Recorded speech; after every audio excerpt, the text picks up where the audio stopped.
and welcome to my channel. I'm Tiffany, a retired librarian turned homeschool mom. And in this video, we're going to look at the fourth installment in the Harry Potter series, the Goblet of Fire. So this is my copy. Yes, it's very battered. It's also very old. I bought it in like '01, so it was a while ago. Now, I did cover the first three books. I also did an intro video kind of talking about Rowling.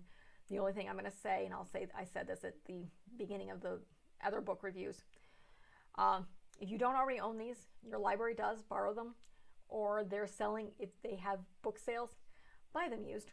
Don't support Rowling and her bigotry. So you can still enjoy them without actually supporting her because they're used copies bloody everywhere. And again, your library most likely has copies, so you can borrow them, which is another good way not to actually own them. So on to this thing. Now, I actually enjoy this book. I don't enjoy the last three. I've mentioned this before. The last three are irritating. This is also the biggest of the first books. It's also one of the ones that still has a very, very light-hearted tone, at least until the very end, because this has a cliffhanger, if you're not familiar with the story. So, a little summary of what this is. Again, this is a very good book. Again, Harry starts off with the Dursleys, as he does in every single one of these books, and essentially he's supposed to go to the Quidditch World Cup with his friend, Ron, whose father got tickets through work. So there's a whole thing where his friend Ron tries to call on the phone, but because he's a wizard, he's shouting, and he sends a letter with a lot of stamps, which freaks out the Dursleys. But he gets permission from his family, because they'd get rid of him almost a month early to get anything to get Harry out of the house, to go to this World Cup with his friends. And you see a lot more of the wizarding world with this book, which is kind of the beginning of it, because you also get introduction to Ron's two oldest brothers, which are Bill and Charlie, who previously Charlie works with dragons. Bill has been working with Gringotts, being basically a curse breaker in Egypt. So they both have been previously mentioned, and they're very fun characters. Very, very good wizards. And kind of, Bill is very punk rock, long hair, earring, driving his mother crazy, despite the fact that he has a very good job working for a bank. And Charlie's, you see a lot of scars on him because he works with dragons in Romania, which is an interesting place. Romania is a beautiful country. Lived there for 2 years. But nonetheless, you also get more introductions to the wizarding world, as well as Harry's sister, Ginny. So they end up, also Percy's, you start getting the sense that Percy, who's the middle son, he's just younger than Charlie. He's now out of school, and he's working for the minister. Kind of, he's very much a pencil pusher, and this is kind of downhill for Percy for a while. So you kind of get the idea that he's very much of a suck-up. And you get that throughout the earlier books, that his character is very much a brown-noser. And he's a caricature of pretty much any teacher's pet and any kid that's very into the system. They suck up to the teachers. They're not so much as playing the game, well, they are, to get ahead, and that's all they care about. They don't really care about their family. And Percy has a tendency to be slightly ashamed of his family, as opposed to everybody else in his family, who embrace the chaos. And Percy basically hates it. So he does not like his family. And this is the start of really that. And you start seeing that. And you also get a little bit more introduction to Ginny in this book. So, which is Ron's little sister. She becomes more important later in the books. So, in this book, basically, after you see the whole big World Cup, you see a lot more of the wizarding world. But after the World Cup ends, a bunch of very seemingly possibly drunk former Death Eaters, which were the followers of Voldemort, decide to torture the World Cup is happening at a giant campground in the middle of nowhere. I can't remember where it is in England, but it's in the middle of nowhere. And normally it's just a camping spot. And there are humans normally running it. And these very drunken former Death Eaters decide to torture these humans. And then somebody casts the Dark Mark, which was described. Basically, it's what would be hanging over anyone's house when essentially the Death Eaters would kill somebody's family. So somebody cast that in the chaos of this, and essentially it's realized that Harry's wand had been stolen because the adults, basically Arthur Weasley, Percy, Bill, and Charlie, the three older brothers, go with their father to try to help the Muggles, who are being held upside down and essentially terrorized by these drunken people. And why Fred, George, Ginny, Ron, Hermione all basically are being sent to hide in the woods. And then, of course, the twins and Ginny get separated from Ron and Hermione and Harry. Harry loses his wand. He doesn't know where it's at normally. He carries it in his back pocket. But eventually they're stunned. And besides the three kids that's discovered, Fudge's house elf, Winky, is discovered, and she has Harry's wand. And it's the one that's cast the Dark Mark. And of course, Fudge first accuses Harry, and people like Arthur and I think a man by the name of Kingsley Skybolt are like, are you crazy? One, he's 13. He doesn't have the power to do that. Two, he's Harry Potter, for God's sake. He has no clue what this is. He didn't grow up in the wizarding world. So he has, not to mention he doesn't have the power to do it. So his wand was stolen. Winky is sacked by Fudge. And you find out there's a whole lot more going on there. And Fudge becomes slightly more important and idiotic as this book goes on. Harry gets they flee, they go back home.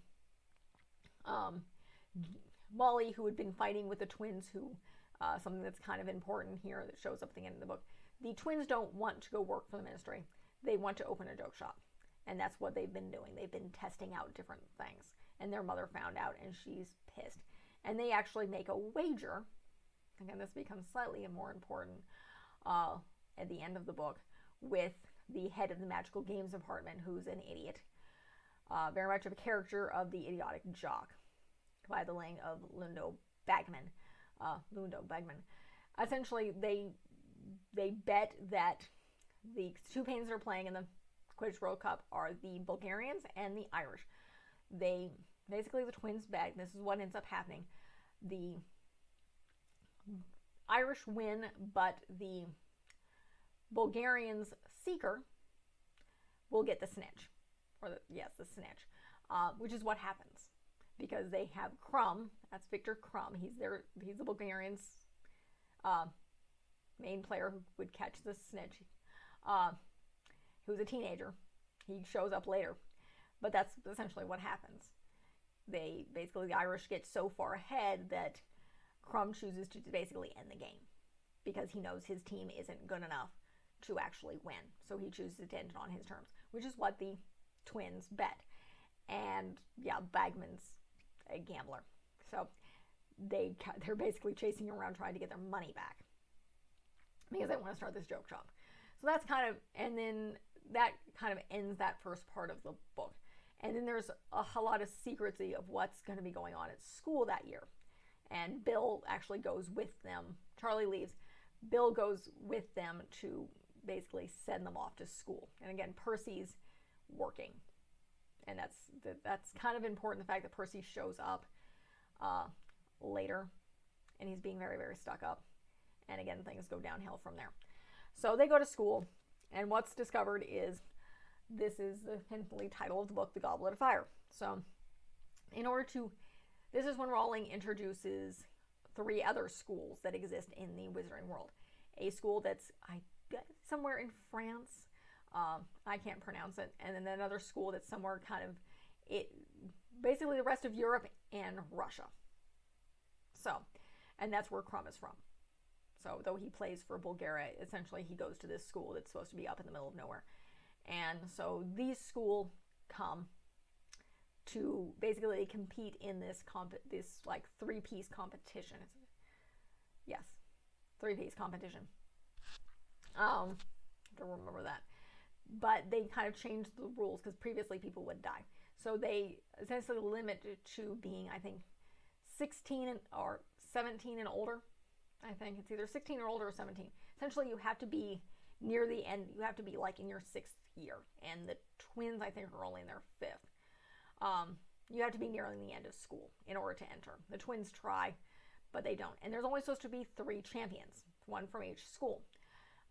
Harry's name ends up popping out of it as a 4th champion.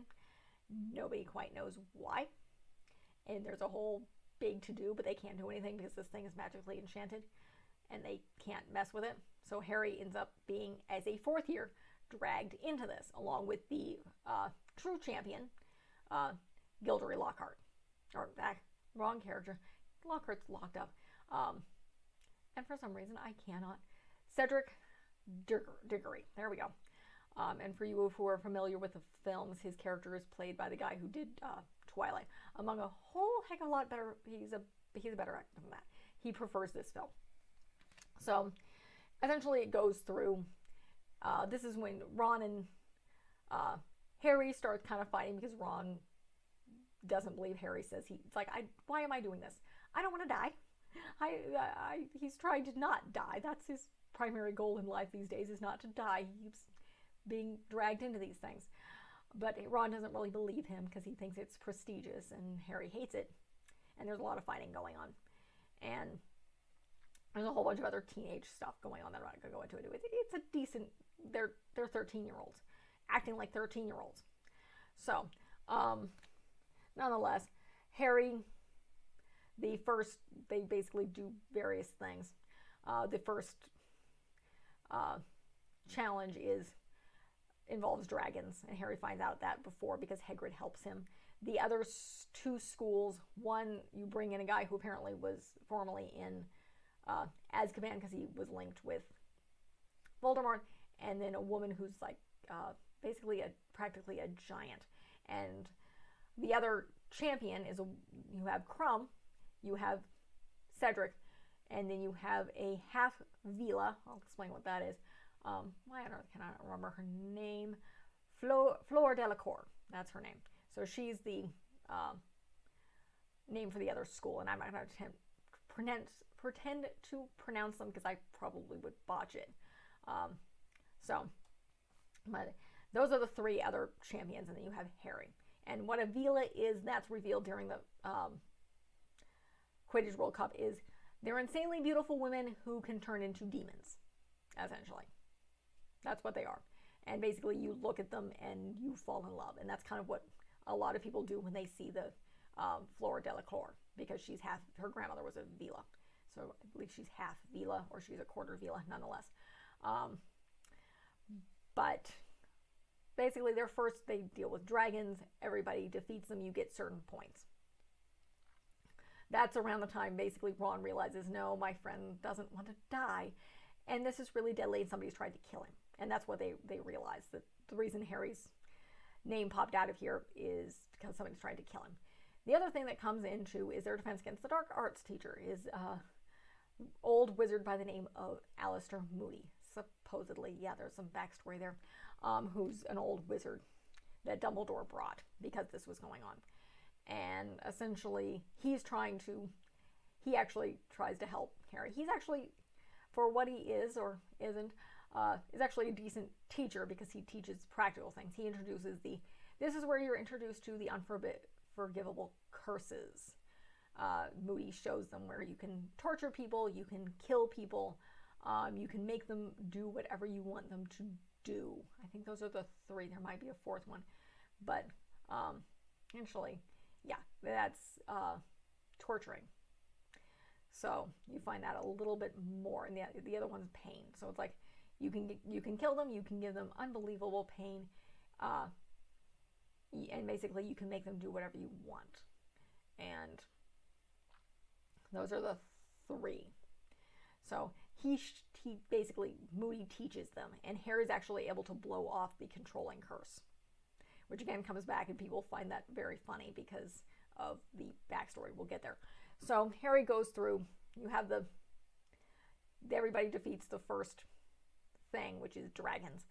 And then because Harry actually warns Cedric, Cedric helps him with what goes on with the next one, which they're given this egg. Turns out they have to rescue somebody who's being held captive inside the lake that's by the school. So, and Driggertory helps Harry because to rescue, it turns out to be Ron. Though Hermione is taken down there as well because she is semi-dating Victor Krum, who's kind of he's very awkward, very kind of nerdy, 17, he's 17, and he's not your typical jock. He's very, very shy. He's very awkward. He's not very good looking, but he has a crush on Hermione, and they end up kind of dating. So they kidnap her as somebody that he has to rescue. The other person they kidnap besides Ron and Hermione is the Vila's little sister, and then I think that's about, because it's trying to think, who on earth is Cedric? Cedric's it's his girlfriend, who's Cho Chang. And Cedric, however, gets there and rescues his friend. Krum is having issues, so is Fleur. So Harry actually goes down and rescues. He's able to try to rescue his friends. I believe Krum actually is able to rescue Hermione, but Harry stays back and helps rescue Fleur's sister because they don't realize that basically they're not going to die. So they have to fight off different things. And Harry's helped out by Neville Longbottom. Or, no, actually, no, it's Dobby. Sorry. It's supposed to be Neville Longbottom. You find that out later. Dobby steals Gillyweed, or something that allows Harry to breathe underwater from Snape's cabinet for Harry, and gives it to Harry so he can breathe underwater. So that's what ends up happening. And Harry's the last one to get out, but he's given a bunch of points by Dumbledore because he was being heroic. And he actually reached the people, the captors first. So that's the second thing. A bunch of other stuff is going on. Sirius comes back because he realizes people are trying to, Harry's lying, and because Harry doesn't want him to come back because he wants him to stay hidden and not end up being captured. So that's kind of, there's a bunch of other stuff going on. The last thing that happens is basically they have to go through a maze. So that's the last task. And this is, a couple other things are going on. Fudge is kind of going crazy and ends up he doesn't show up, so Percy's there. And this is kind of the cliffhanger. So they're going through, the four champions, or they have to reach the center of this maze and basically the Goblet of Fire. Harry goes through, he ends up helping Cedric, and they both reach it at the same time by helping each other.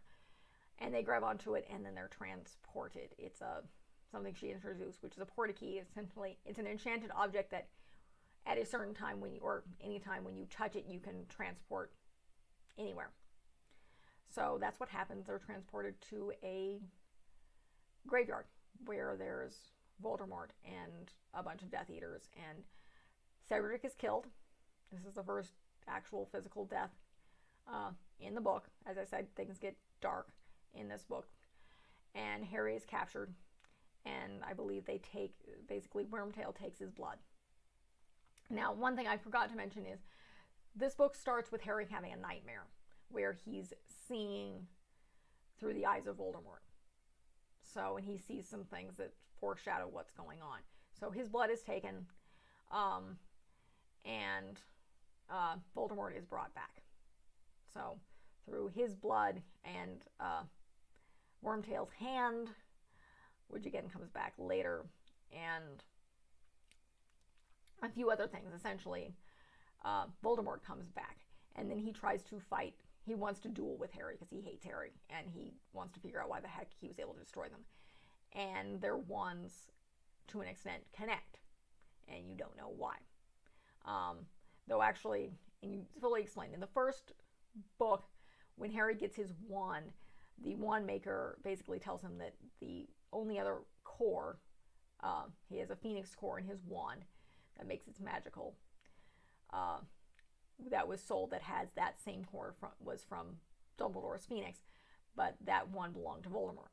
So their wands connect, and essentially what it's described as, not necessarily ghosts, but lasting memories of the last people that Voldemort killed, which include Cedric, a woman by the name of Bathilda Bagshot, who had worked for Bagman, who they messed up his, basically, they messed up her brain. Of course, Harry's parents. So they kind of help Harry. And then, of course, the other person that's brought out is a gardener who used to work at Riddle's family home and who was kind of blamed for Riddle's parents' deaths. That's kind of a little bit more backstory you get throughout the books of what happened to Riddle's parents. And they help Harry essentially escape, and he goes back. He grabs up Horty-Key, is transferred back, and with Cedric's body, and basically he announces Voldemort's back, and Fudge freaks out and doesn't believe him. And that's kind of where things... And then the whole big turnaround is Moody is not Moody. Moody takes him back to the castle, and turns out that Moody was, in fact, Fudge's... Crouch, sorry. Make sure totally. Crouch, sorry, wrong person. Fudge is the Minister of Magic. Crouch is who Percy's was kind of semi in control. He was Percy's boss. He had been a big shot until his son was a Death Eater and killed people. So, and was sent to prison and supposedly died there. Turned out he didn't. His father was, as a dying wish, that his wife was holding onto him under an invisibility cloak and basically keeping him under control. But when Voldemort came back, Voldemort kind of freed him. And he took Moody's form. And he's been pretending to be him.